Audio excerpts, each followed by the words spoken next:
श्री स्वामी समर्थ.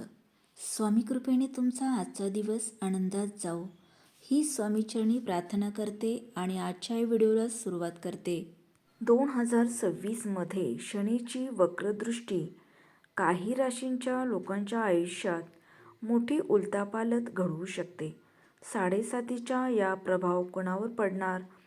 तुमची रास या यादीत आहे का? आत्ताच जाणून घ्या. नवीन वर्ष सुरू होताच ग्रहस्थितीत मोठे बदल घडताना दिसत आहेत. 2026मध्ये शनिदेव मीन राशीत विराजमान होणार असून त्यांच्या स्थितीमुळे काही राशींच्या लोकांवर 7.5चा प्रभाव जाणवू शकतो. शनीचा काळ म्हटलं की अनेकांच्या मनात भीती निर्माण होते, पण हा काळ केवळ त्रासदायकच असेल असे नाही. कर्म, संयम आणि शनीची कुंडलीतील स्थिती यावर या काळाचे फळ अवलंबून असते.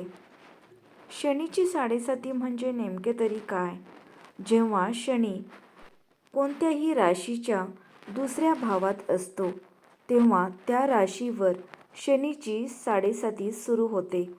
तसेच 7.5चा प्रभाव 3 टप्प्यांचा असून प्रत्येकी 2.5 वर्षांचे 3 टप्पे आहेत. अशा प्रकारे 7.5 वर्षांचा संपूर्ण कालावधी 7.5चा आहे. हा काळ व्यक्तीची परीक्षा घेणारा मानला जातो. संयम, शिस्त व प्रामाणिक प्रयत्न करणाऱ्यांसाठी हा काळ उपयुक्त ठरू शकतो, तर दुर्लक्ष आणि निष्काळजीपणा करणाऱ्यांची आव्हाने वाढू शकतात. 2026मध्ये कोणत्या राशीवर 7.5चा प्रभाव असणार आहे ते आज आपण या व्हिडिओतून पाहणार आहोत. त्यापूर्वी चॅनेलवर नवीन असाल तर चॅनेलला सबस्क्राईब करा. पहिली रास आहे कुंभ. 2026मध्ये कुंभ राशीवर 7.5चा शेवटचा टप्पा सुरू असल्याचे मानले जाते. या टप्प्यात आधीचे अडथळे हळूहळू दूर होण्याची शक्यता असते. काहींना कामातील स्थैर्य, आर्थिक नियोजनात सुधारणा आणि प्रयत्नांचे फळ मिळू शकते.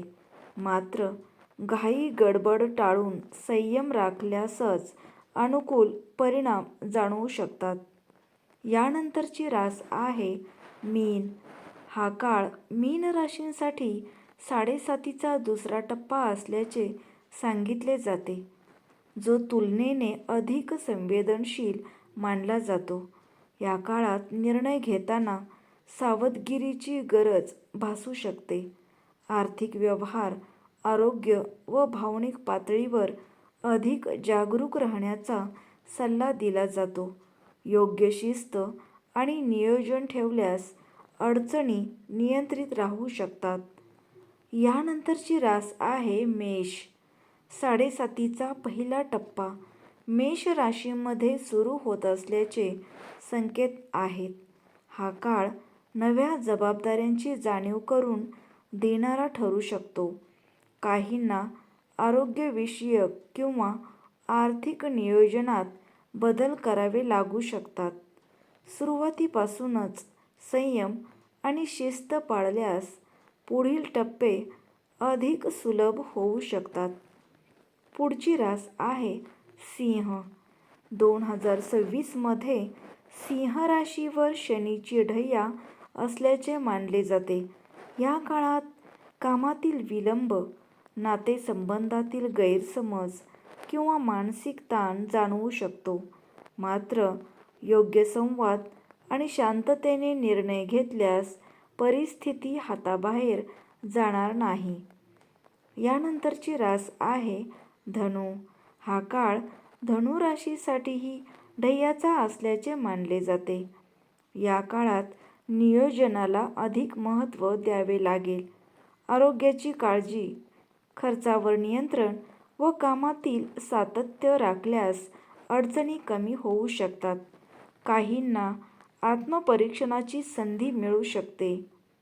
एकूणच 2026मध्ये शनीचा प्रभाव काही राशीवर अधिक जाणवू शकतो, पण हा काळ पूर्णतः नकारात्मकच असेल असे नाही.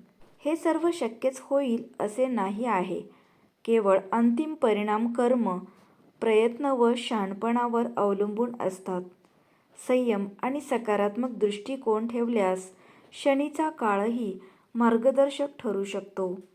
स्वामी भक्तांनो, आजचा व्हिडिओ आवडल्यास लाईक करा, शेअर करा. चॅनेलवर नवीन असाल तर चॅनेलला सबस्क्राईब करा. भेटूयात पुन्हा अशाच एका नवीन व्हिडिओसोबत.